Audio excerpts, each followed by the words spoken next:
Hi guys, and welcome back to the channel. Now this video is very overdue, and it's because we've been really busy. If you've been following our channel, we've been building the RS3 and the M5s to run at VMAX and to get some really good draggy times out of them, which have been successful.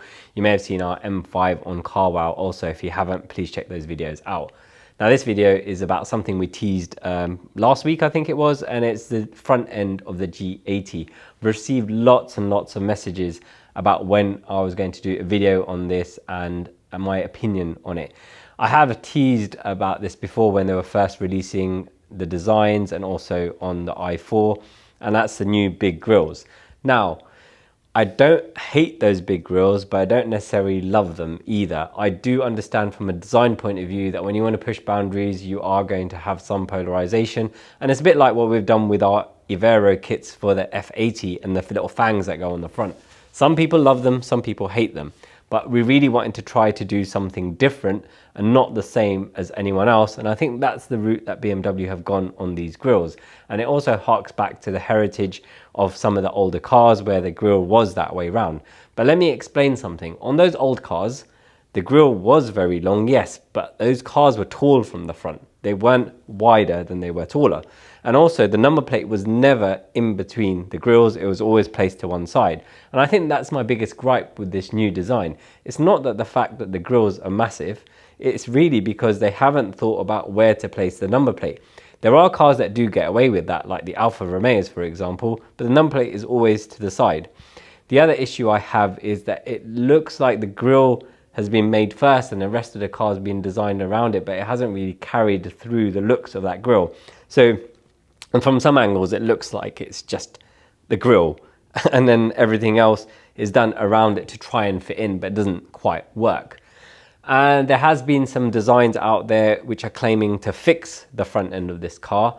I have to iterate right now that my intention of designing a new front end is not to fix it, because it's not broken in my opinion, it's just polarizing. It's to provide people with an alternative. So if you've got somebody that's a BMW fan, they've always had the M3s and they really like the designs going through and they just can't get on with this one, it's to provide an alternative to the OEM version to see whether it's something that can fit in with what they like. Now, when the grille first came out, a lot of people said to me, are you going to redesign the front end of this grille? And I was like, no. And the reason for that was because I knew it would be very, very difficult for aftermarket to design a bumper that would actually work on the car. And the only reason that I've changed my mind is because I was approached by a company called Munich Design based in Germany, and it has OEM designers employed to do the design work. And when they approached me, I thought, okay, these guys are OEM. They know what to do with the car and how to make it work from all the angle, the designs, the surfacing. So I said, okay, let's give it a go because I think this can work. With my design direction and their ideas, I'm sure we can come up with something really good. Now, there are already lots of designs out there and they look absolutely fantastic. But I think that they haven't really thought through about things like number plate placement, the radar on the bottom, and the PDC, and also the air inlets for the intake and the brakes. So any redesign of the front end, you cannot do whatever you want. You have to do it within the parameters of what's going to be behind that bumper. And I think we've got a very good idea of what is behind the bumper, like the crash bar, where the sensors are and where the inlets are. And any design that's going to be practical has to work within those parameters. So let me go through some of the designs that we've come up with. These are all design directions, and the finished article will be slightly different. So we had two initial ideas. One was to reduce the grills down to around 60–70%. And the reason for that was, if you look at the CSL Homage, that's got very big grills. But on that car, no one looked at it and said, oh, it looks disgusting. Everyone that I know, and myself included, looked at it and thought, if they made that a real car, I would buy that in a heartbeat. The grills are big, yes, but it's very cohesive in the way it works on the design of that model. So our first designs, including a grille that was around 60% of the size of the current ones. And as you can see, without the number plate, it does actually look pretty good. And in my eyes, it's a very good design and probably better than slightly smaller grills, but we have to think about number plate placement. When you put a number plate on this grille, it looks very awkward because it sits at the bottom and dissects just the bottom half of the grille. And in my mind, that doesn't quite work. What do you guys think about this? So we came up with an idea of reducing the grille size even more so it sits just above the crash bar, and that's very important, which would then leave room for the number plate and also the radar cruise sensor at the bottom. And it's also important to keep the air inlets at the bottom of the bumper for the intake and also the brakes, and also the PDC sensors which are on either side. So the second version of the car has slightly smaller grills. We haven't decided what's going to go inside these yet, but it's going to be either some kind of honeycomb, either vertical slats or horizontal slats. Which would you guys prefer? What do you think will work well with this design? And also you can see this design with and without the number plate. With the number plate it does work and it's very cohesive. And on the bottom part of the bumper we went through about 5 or 6 different designs, and we're still working on this. None of this is final, and we have taken some references from previous BMWs. If you look at the design, it's not all new. We've taken a lot of references from previous cars to get inspiration for this one. Now, if we do make this bumper, it will be made out of plastic and OEM style to make the cost of it cheaper, to make the conversion possible. We will get some prototypes done. As soon as the car is out and we can 3D scan it, we will do the full design process, get the prototypes done so we can put them on the cars and see how they look in person. Because a lot of the time you can do as much design work as you want, but until you see it on the car, you don't actually know if it's going to work properly or not.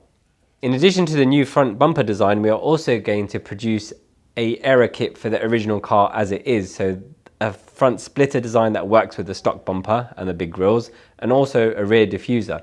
Now on the rear diffuser, we have integrated a rain light in some of the designs.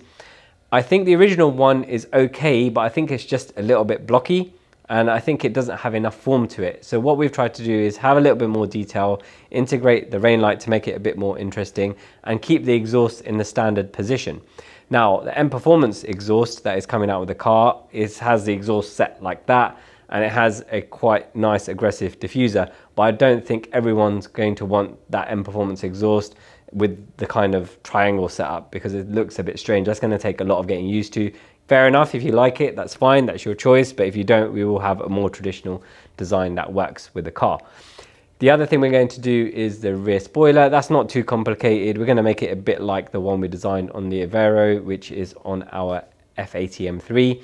The other thing which is slightly strange about the G80 M3 is the rear arches. So if you look at some of the pictures of the rear arches, you'll see it's almost got a very flat bit. So it curves around and then it goes very flat where the door is. Now that's going to be very difficult to kind of cover up. We let the designers go a bit wild with this. So they had one where there's a flap coming up from the side, and there's another one which is like a garnish that comes across. We may or may not produce those.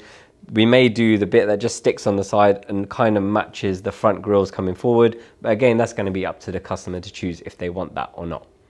So we've shared the design concepts with you. Let us know which ones you like, which ones you don't like. Let us know what you think of the grille and if it does need an alternative. I think there's a lot of people out there that love M3s, they love M4s, they love the brand, but they're not so sold on this. And it's a lot of money to have something that needs to grow on you rather than you loving it straight away. Now, in terms of the actual process of scanning and designing the products and actually making them, I&D are probably going to receive the car in America a good few months before ours. So COVID dependent, we will fly over there, get the 3D scans. If we can't fly over there, we'll get the 3D scans done and the data sent to us, and we'll work with you through the whole process so you can see scan, design, prototype and finished product. I'm looking forward to receiving our car, which should be March or April 2021, so we can actually start producing the products and putting them on that car. I think with the M3, the G80, it is polarizing. Some people love it, some people hate it. And we're looking forward to actually providing people with an alternative. If they love the car, they know it's going to be a mini M5, but they don't quite get on with the looks.